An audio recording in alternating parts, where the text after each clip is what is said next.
Our armed forces, past and present, are being betrayed. Let me explain. 1992, East Tyrone. For years, it's been a war zone. A series of IRA attacks have left dozens of civilians and British soldiers dead.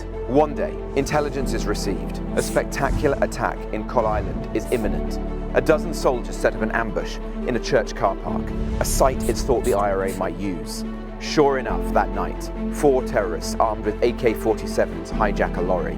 They mount an anti-aircraft machine gun to the back of it. They drive to the local police station and blast 60 rounds through it. It's a miracle no one is harmed. Then they drive to the ambushed car park. The soldiers see a lorry packed with armed terrorists and a machine gun. They're unsure what the terrorists plan to do next. They lack cover. The lorry's headlights illuminate them. They open fire. 30 years on, those soldiers are being investigated, a risk of prosecution, and they're not alone. Dozens more veterans are being investigated, and hundreds are at risk. From the 1970s to the 90s, thousands of heroes took part in operations to stop IRA attacks.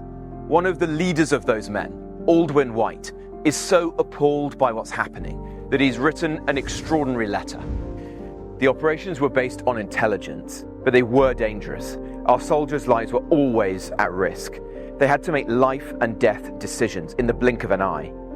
But these operations were always legal, approved at the highest level. The rules of engagement were followed. All deaths were investigated. These men weren't protecting one community or another. They were there to protect everyone. Now, under the Good Friday Agreement and process, IRA terrorists got immunity.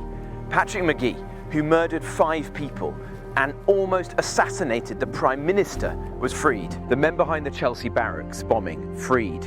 Hundreds of terrorists on the run were assured they wouldn't be prosecuted. But then vexatious lawsuits started to be brought against our veterans, 30 or 40 years after the event, some of whom were in their 70s and 80s. After a huge campaign, Parliament finally voted in 2023 to give them immunity. Last year, however, courts in Northern Ireland found this immunity legislation incompatible with the European Convention on Human Rights. Keir Starmer could have challenged this decision in the Supreme Court. It was a winnable challenge. But instead, the Prime Minister and his Attorney General, who not so long ago represented Gerry Adams, chose not to do so. And that decision has opened the door to investigations and prosecutions of our veterans. These veterans now live in fear. But it's even worse than that, because in accepting the Northern Ireland Court's decision, the government has opened itself up to paying IRA terrorists and sympathisers who were detained hundreds of millions of pounds of taxpayers' money.